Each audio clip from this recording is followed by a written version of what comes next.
우리가 매일같이 챗봇한테 질문 던지잖아요? 그러면 순식간에 답이 탁 나오는데 대체 그 안에서, 그 검은 상자 안에서 무슨 일이 벌어지는 걸까요? 오늘 바로 그 AI의 뇌를 한번 제대로 열어보려고 합니다. 어떻게 생각하고 문장을 만들어내는지 그 놀라운 원리를 속속들이 파헤쳐보죠. 네, 맞아요. 바로 이 질문. AI는 실제로 어떻게 문장을 쓸까? 이게 오늘 이야기의 핵심입니다. 보면 진짜 마법 같잖아요. 그냥 글을 술술 써내려가는 것 같은데 사실 그 뒤에는요, 정말 정교한 공학적 원리가 숨어 있습니다. 오늘 그 비밀의 문을 한번 열어보겠습니다. 자, 오늘 우리가 떠날 여정은 이렇습니다. 먼저 AI의 심장, 바로 트랜스포머 엔진부터 들여다볼 거고요. 그 다음엔 우리가 입력한 프롬프트가 어떤 과정을 거쳐서 답변으로 탄생하는지 그 여정을 쭉 따라가 볼 거예요. 그리고 이게 어떻게 이렇게 번개처럼 빨라질 수 있는지 그 비결도 알아보고 마지막으로 나한테 딱 맞는 AI로 커스텀하는 방법까지 전부 알려드릴게요. 자, 그럼 첫 번째 순서입니다. AI가 어떻게 반응하는지를 보려면 당연히 그 엔진부터 알아야겠죠. 바로 LLM의 핵심 아키텍처, 트랜스포머입니다. 와, 이 차이 좀 보세요. 이게 진짜 핵심적인 변화거든요. 왼쪽의 구형 AI, 그러니까 RNN이라는 모델은요, 단어를 하나씩 정말 순서대로만 읽었어요. 나는 어제 친구랑 공원에 이렇게 가다 보면 문장이 조금만 길어져도 맨 앞이 나왔던 나가 뭘 했는지 까먹기 일쑤였죠. 맥락을 놓치는 거예요. 그런데 오른쪽의 신형 AI, 바로 트랜스포머는 완전히 다릅니다.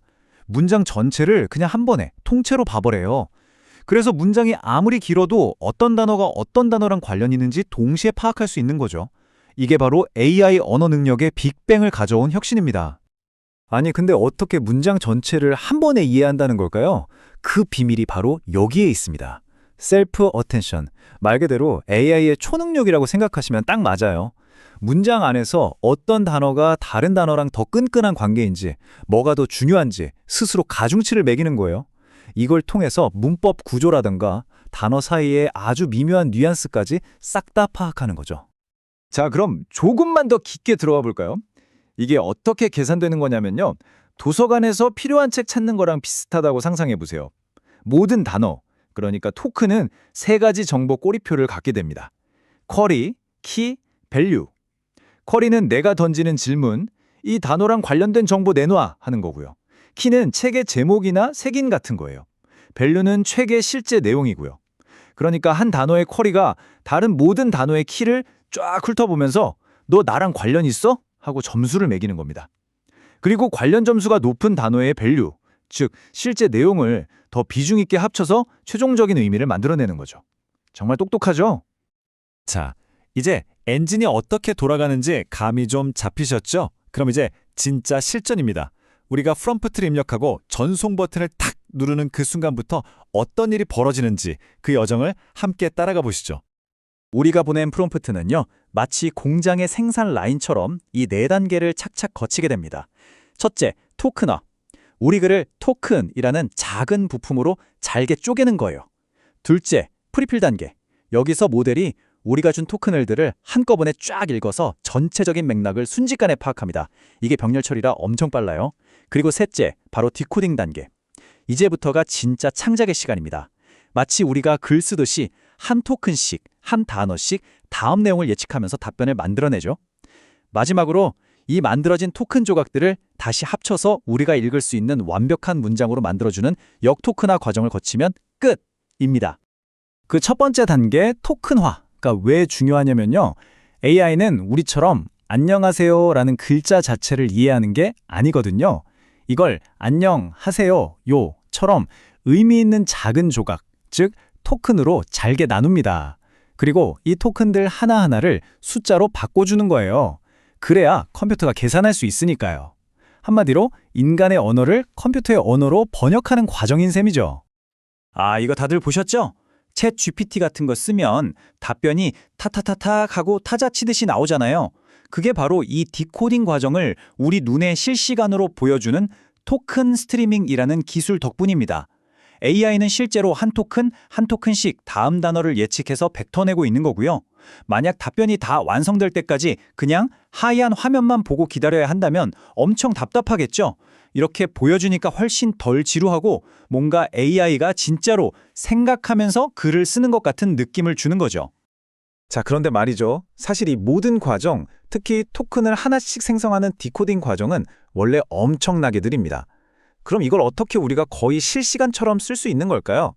여기에는 엔지니어들의 기가 막힌 최적화 비법들이 숨어 있습니다. 한번 알아볼까요? 첫 번째 비법은 바로 KV 캐시입니다. 이걸 그냥 모델의 단기 기억 장치라고 생각하시면 아주 쉬워요. 예를 들어 오늘 날씨는 정말 이라는 문장 다음에 올 단어를 예측한다고 해봐요.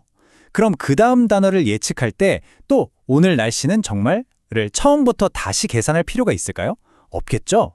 이미 계산해둔 핵심 정보, 즉 키와 밸류 값을 캐시라는 임시 저장 공간에 딱 저장해 두는 겁니다. 그리고 다음 단어 생성할 때 그걸 그대로 재활용하는 거죠.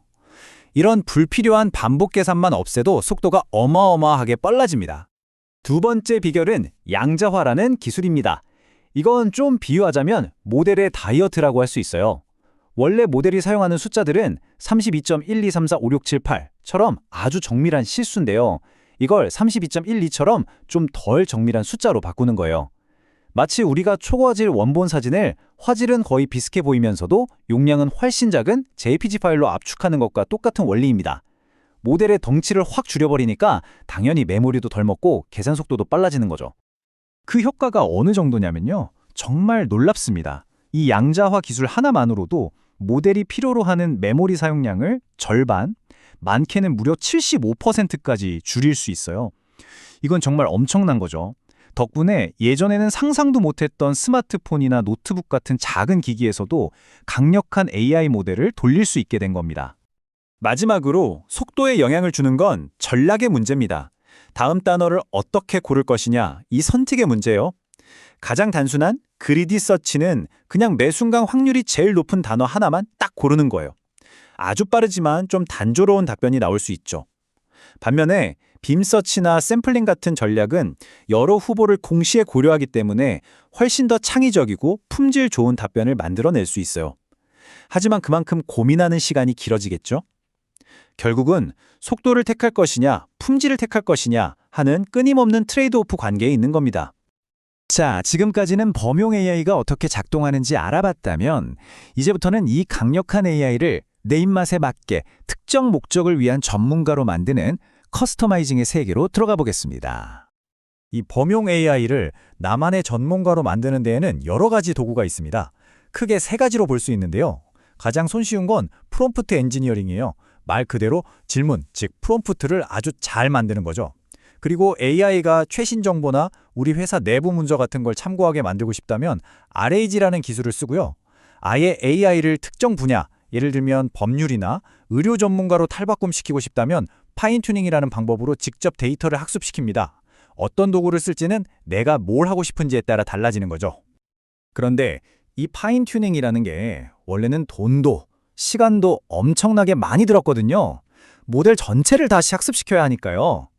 그런데 여기에 로라라는 정말 혁신적인 기술이 등장합니다. 이건 뭐냐면요. 거대한 원래 모델의 뇌는 그냥 얼려서 그대로 놔두고요. 그 옆에 아주 작은 보조칩 같은 걸 붙여서 그것만 학습시키는 방식이에요. 그러니까 엄청나게 적은 비용과 시간으로도 모델을 특정 분야에 맞게 튜닝할 수 있게 된 거죠. 정말 획기적이죠?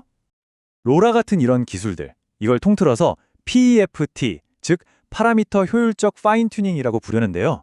이게 정말 중요한 이유가 바로 이겁니다. AI 커스터마이징의 문턱을 정말 말도 안 되게 낮춰버렸어요. 예전에는 빅테크 기업이나 할 수 있던 일을 이제는 훨씬 적은 자원으로도 가능하게 만든 거죠. 기존 모델이 가진 방대한 지식은 그대로 유지하면서 내가 원하는 전문 지식만 속속 추가할 수 있게 된 겁니다. 이게 바로 진정한 의미의 AI 민주화를 앞당기는 핵심 기술이라고 할 수 있습니다. 자, 오늘 긴 여정을 정리해 볼까요? LLM의 이야기는 결국 이겁니다. 입력된 문장은 한 번에 병렬적으로 이해하고 답변은 한 단어씩 순차적으로 창조해내는 여정. 그리고 이 모든 과정은 우리에게 더 빨리, 더 정확하게, 더 유용한 답을 주기 위해 지금 이 순간에도 끊임없이 최적화되고 또 목적에 맞게 맞춤 제작되고 있습니다. 이제 기술의 공은 우리에게 넘어왔습니다. 누구나 자신만의 목적을 가진 AI를 만들 수 있는 시대가 열린 거죠. 자, 그렇다면 여러분은 이 강력한 도구를 손에 쥐고 어떤 문제를 해결하고 싶으신가요? 세상을 어떻게 바꾸고 싶으신가요? 그 위대한 변화의 첫걸음은 바로 오늘 우리가 함께 들여다본 이 작동 원리를 이해하는 것에서부터 시작될 겁니다.